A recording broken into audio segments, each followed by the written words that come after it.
nuestros amigos de Buenas Noticias de Gran Gozo. El día de hoy queremos presentarles un nuevo programa, el programa diseñado especialmente para ti, donde estará el pastor Domingo Hernández, estará también el doctor Talbot, estará el pastor Henry Mogollón. También por ahí voy a estar con ustedes, pero en esta ocasión queremos hablarles algo del doctor Jorge Talbot. Sí, el doctor Jorge Talbot lleva muchos años en este ministerio. Es un doctor que ha trabajado en diferentes países, ahora está establecido aquí en Estados Unidos, y él viene también en la nueva programación. Sí. No hay mucha diferencia, él sigue con sus espejuelos, él sigue con el mismo metal de voz, con la misma claridad, y eso que ha pasado algunos años de los primeros programas. Sí. Pero de nuevo se ha unido, y eso es bonito porque la secuencia, a los que antes han visto el programa, es buena y agradable, porque dice, mira, continúan a pesar de los años. Y si ustedes me pudieran ver a mí atrás de las cámaras, cuando él está hablando, porque él tiene una manera muy clara, me encanta su forma didáctica, y por eso queremos que ustedes conozcan sus conceptos. Él tiene inclusive varios libros, pero el mejor de todos es el que se presenta aquí con esos pasajes cortos, pero muy directos, y le hacemos una secuencia para poder aprovechar su sabiduría. Así es, el doctor Talbot va a seguir con nosotros, igual que el pastor Henry Mogollón, y ahora se va a unir pronto el doctor Haroldo Camacho. A ver, estamos orando para que lo tengamos aquí con nosotros. Así es que este programa de Buenas Noticias, ¿cómo te has sentido, Domingo, con este nuevo aire fresco? Magnífico, yo me siento renovado, porque hace algunos años atrás que empezamos, cuando tenía el pelo negro y el bigote negro, ahora es blanco, porque los años no pasan por gusto, pero me siento reanimado porque la vida hay que continuarla, en el nombre de Jesús. Amén. Y amén.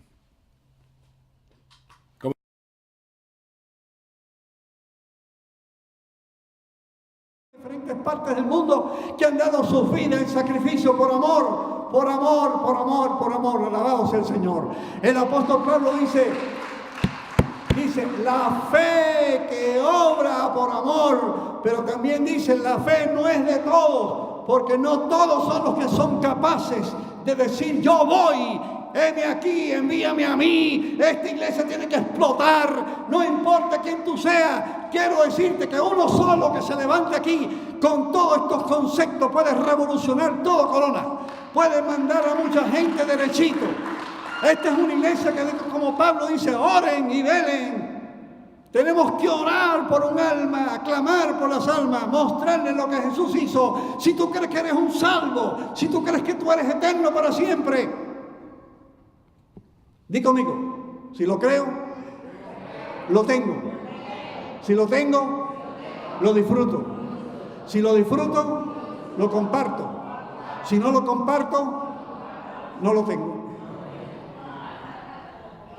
Está clarito, ¿verdad? Que sí, la gloria a Dios. Oye, mi hermano, mira. En Hechos, para terminar, Hechos 10:38, dice el apóstol Pedro en casa de Cornelio, bueno, aquí me mandó Dios. El ángel me dijo, no me detenga, que fuera, porque aunque son gentiles, me llevo unos cuantos conmigo para que vean que yo no voy a hacer nada que hacen los gentiles. Y cuando llega se da cuenta que ya los gentiles no son inmundos. Y Pedro cambia. Y dice, miren, en cuanto a Jesús de Nazaret, ¿cómo le ungió Dios de Espíritu Santo y de poder? El cual anduvo haciendo bienes y sanando a los oprimidos del diablo, porque Dios era con él. Y el apóstol Juan dice, primera de Juan 2:6, el que dice que está en Cristo debe andar como él anduvo.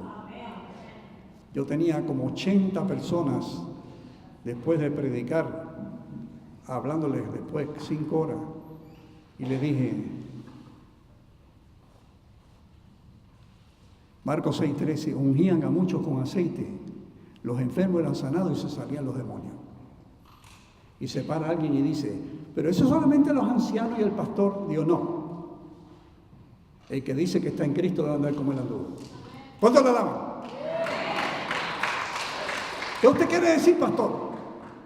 ¿Que puede ungir con aceite? Dígale, búsquese su botellita y váyase a ungir a los hospitales. Métase desde allá arriba hasta abajo. Como un predicador que hizo lo mismo y llega uno y dice, ¿me regala su botellita de aceite? Porque debe estar ungida, ¿verdad? Dice, no, el ungido es usted, no el aceite. Pero no la guardes en tu casa, aquí la tienes, vete a un hospital y unge gente. Y este hombre se fue al hospital y fue al último piso. Y ahí la gente con mangueras y con gas y con un montón de cosas ponía aceite y en el nombre de Cristo está sano. Y la gente empezó a quitarse las mangueras y empezó a formar un alboroto en el último piso. Bajó al otro y hizo lo mismo, bajó al otro y hizo lo mismo. Cuando llegó al segundo piso había una camilla con una sábana llena de sangre y tapaba a una señora de color que estaba ahí. Y él le quitó la sábana y estaba muerta, la ungió y resucitó. Y cuando llegó al primer piso, usted sabe lo que estaba pasando. Estaba la policía allí. Había alborotado el hospital. Y se lo llevaron preso, 4 días estuvo en la cárcel. Al cuarto día lo llevaron al juez. Y el juez, en vez de darle sentencia, le dice, te pido perdón porque te pusieron preso 4 días injustificadamente. Y el muchacho se saca la botellita de aceite y dice, señor juez, no se preocupe. Me pusieron en la cárcel y con esta botellita ungí a los presos y se convirtieron todos.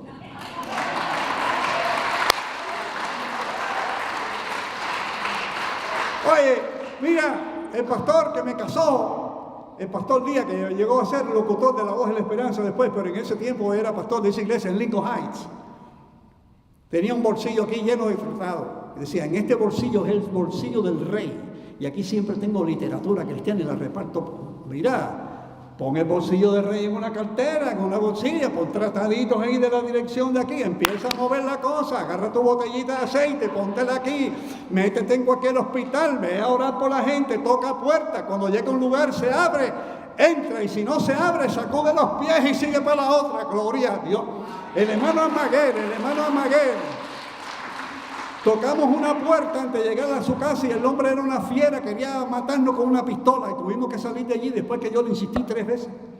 Y la siguiente puerta era el hermano Raúl y estaba en el segundo piso y la puerta abajo estaba abierta y subimos por la escalera porque dijo, ¡suban! Y allí le hablamos del evangelio y Amaguer se murió hace como 5 años y estuvo todo ese tiempo predicando por todas partes. Y cuando estábamos estudiando teología en Centroamérica 4 años, él a 2 de los que estábamos estudiando nos mandaba todos los años todo el dinero para cubrir todo el año completo con los niños y todo en el seminario, él los mandaba. Y eso fue porque tocamos puertas, aunque nos tiraron una en la cara, tocamos la otra. Alabado sea el nombre del Señor Jesús. Eso es lo que hace el que dice que está en Cristo. Anda como era anduvo. Miren, hermano, yo le voy a decir, de verdad, como dijo él, aquí empezó algo grande hoy. Porque nosotros, desde el pastor Abraham Rodríguez, que nos hemos mantenido en comunicación por Facebook, y no lo veo desde cuando yo era pastor en San Diego en los 90. Y Dios ha unido esto, hermanos. Yo le voy a pedir al pastor Agustín Cortés, al pastor Héctor Vidal, al apóstol Mocoyo, al pastor Ramiro, que pase al frente. Muchos de los médicos recomendamos a nuestros pacientes mantener un peso ideal o adecuado. ¿Y qué es el peso adecuado o ideal?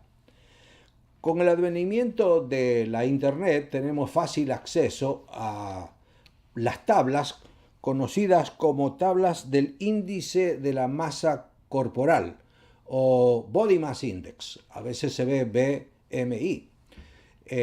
Y entonces uno tiene que conocer la talla y el peso. El peso de un lado, la talla de otro lado, si ustedes unen, van a encontrar el índice de masa corporal. El índice de masa corporal tiene que ser entre 19 y 24. Eso va a depender de cuánto su talla o altura es y cuánto pesa, si es hombre o mujer, pero entre 19 y 24 va a ser normal para cualquier persona. Si su índice de masa corporal es mayor de 24, usted está en un exceso de peso y puede llegar a una obesidad. Entonces usted con esa tabla puede saber si está en una obesidad extrema, moderada, leve, un exceso de peso moderado, leve o mínimo, o si está dentro de los rangos normales.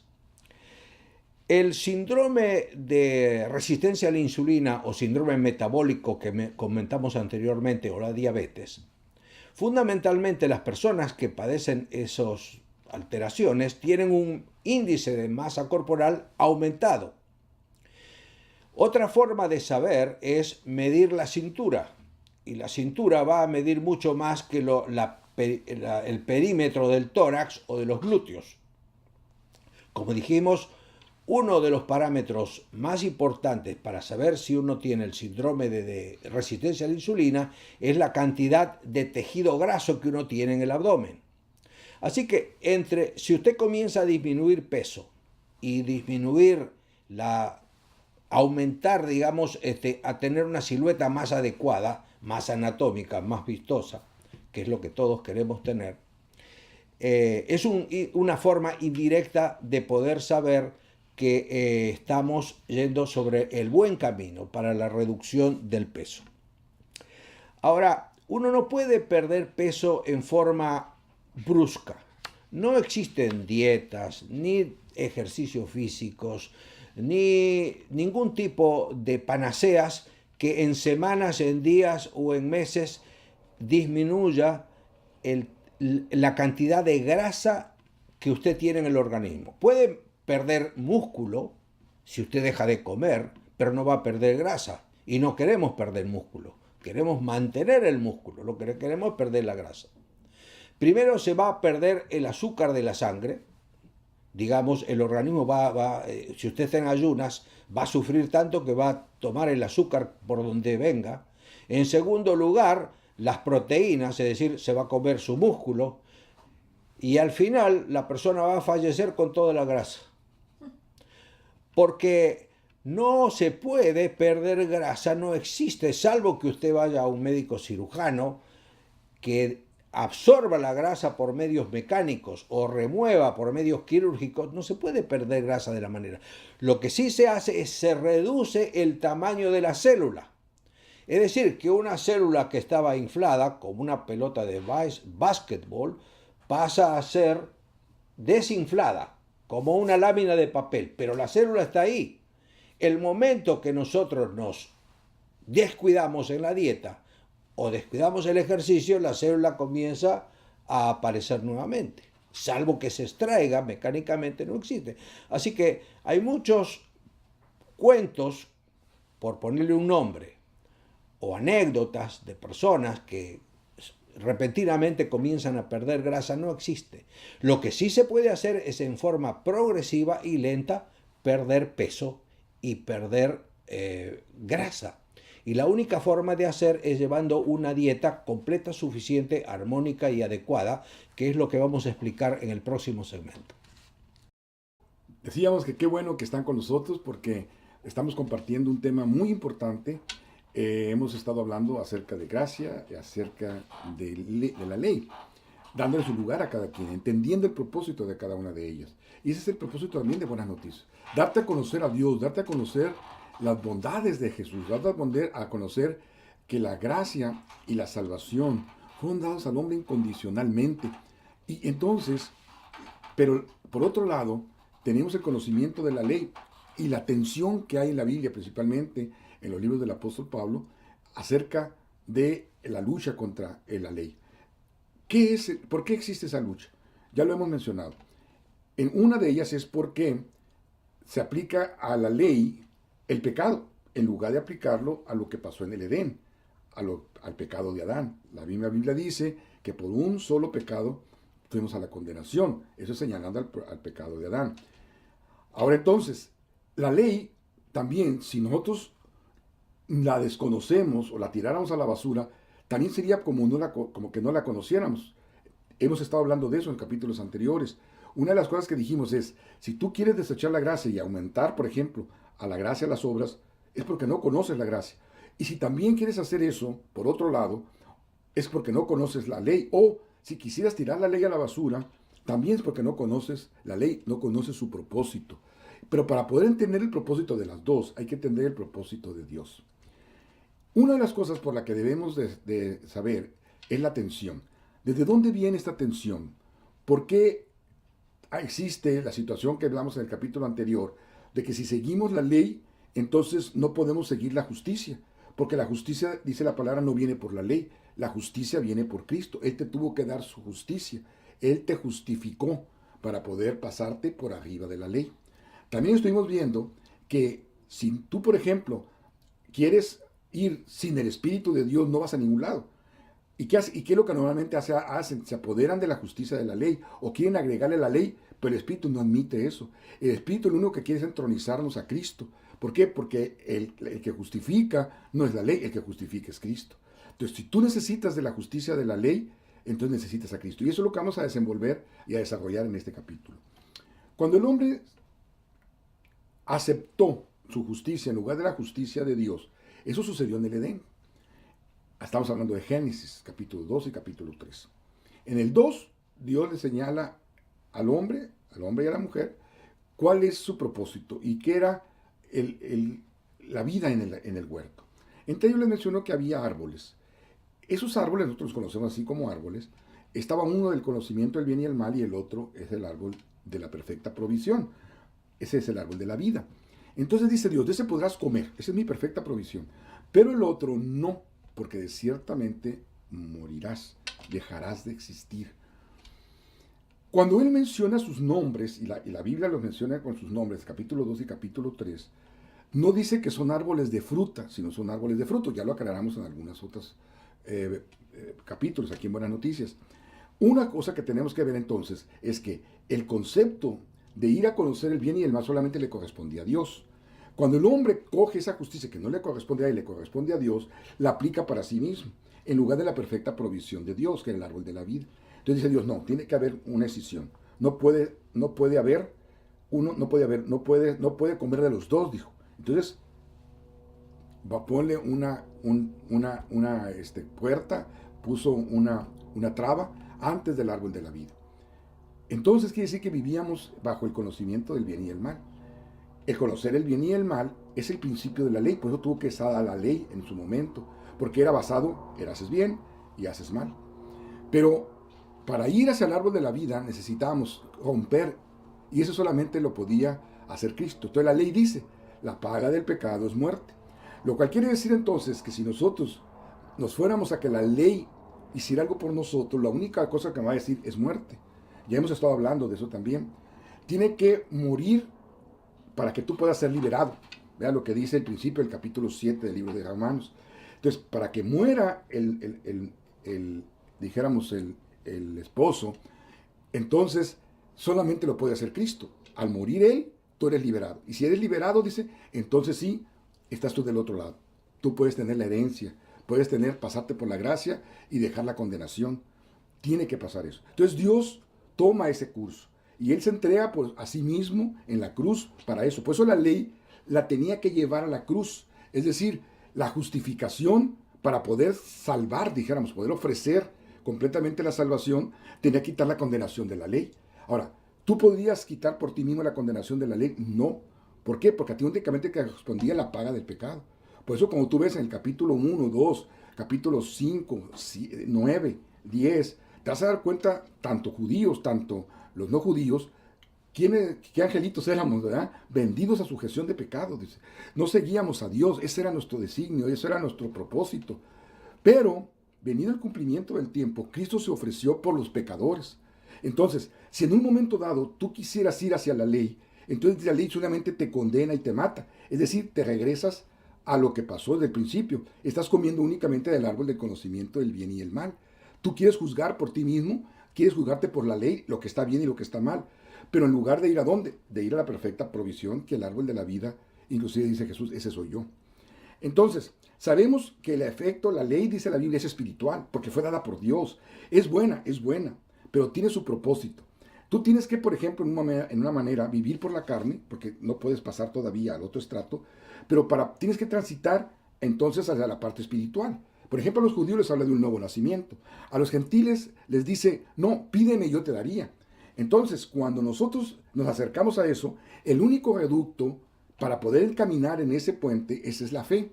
Ahora, la fe es dada por un don del Espíritu. Entonces, por lo tanto, Tú necesitas ir al Espíritu para que te pueda dar, inclusive mostrar el don de la fe, con el cual tú sabes que recibes la gracia. Tienes la seguridad, dice la Biblia. El Espíritu de Dios, ya dijimos, le habla a nuestro espíritu de que somos hijos de Dios. Y si somos hijos de Dios, somos herederos y coherederos con Cristo. Ahora, si tú quisieras tener cualquier justicia de cualquier ley, entonces, ¿qué estarías haciendo? Quitarle el poder al Espíritu. Es decir, no aceptar el don del Espíritu. Entonces aceptas el don legal. Y aceptar el don legal, entonces te condena y te mata. Entonces vivirías bajo condenación en lugar de vivir por gracia. Por eso es que tenemos que tener mucho cuidado a cuál de los dos caminos y cuál de los dos propósitos es el que quieres seguir tú. Si tú quieres seguir bajo el influjo del pecado original, es decir, midiéndote por lo que está bien y por lo que está mal, entonces el Espíritu no trabaja. Hazte de cuenta que el novio o el esposo no ha muerto. Entonces la ley te sigue condenando. Y dice muy, muy clarito, si tú te quieres ir por la ley, entonces vivirás bajo la condenación de la ley, ¿verdad? Y entonces cita Deuteronomio el apóstol. En cambio, si tú quieres seguir por el Espíritu, tendrás los frutos del Espíritu, pero no nomás eso. Yo te dejo de tarea el capítulo 8 del libro de los Romanos, en el cual dice que ni lo que hagas ahora, ni lo que hagas mañana, pero si tienes el Espíritu, dice el capítulo 8 en sus primeros versículos. Entonces, si sigues la carta espiritual, Gálatas también, entonces te haces tu acreedor, es decir, tu seguridad, es decirte que ya eres pasado por la condenación de la ley, porque la ley entonces te das cuenta que quedó colgada ¿en dónde? ¿A dónde estaba Cristo? En un madero, en lo que dice Colosenses. El acta de decretos que te era adversa, entonces ya quedó en la cruz. Entonces es necesario que tú manejes eso. En cualquier momento que tú te quisieras justificar por algo que no sea la parte espiritual, que no sea Cristo, que no sea, entonces no eres pasado por arriba, tú mismo. Tú mismo te haces acreedor a la carga de la ley y como dice el apóstol Pablo en Corintios, vivías quemándote sin necesidad. ¿Por qué? Porque cuando vino Cristo ya trajo el boleto listo para ofrecértelo a ti, que era el boleto de la salvación desde antes de la fundación del mundo. Entonces Él te lo pone a tu disposición. Entonces dice, y te doy el Espíritu como hagas de la promesa, para que no te quede otra cosa más que decir, papito, aquí estoy. Entonces te das cuenta que ya has sido restituido. Y si has sido restituido, entonces eres heredero. Y si eres heredero, no eres cualquier heredero, eres coheredero con Cristo. Así es que es necesario que tú decidas, por el bien de ti, por el bien de tus hijos, por el bien de quien vas a proclamar el mensaje, ¿cuál de los dos caminos? Conoces el propósito de uno y conoces el propósito del otro. Ninguno de los dos es para tirarse a la basura, sino hay que conocerlo. Porque cuando conoces a Dios y conoces a Cristo, a quien ha enviado, vas a tener la seguridad en quien has confiado. Y vas a tener también la manera de enseñar al Cristo crucificado, el Señor, el dador de la gracia. Que Dios te bendiga ricamente.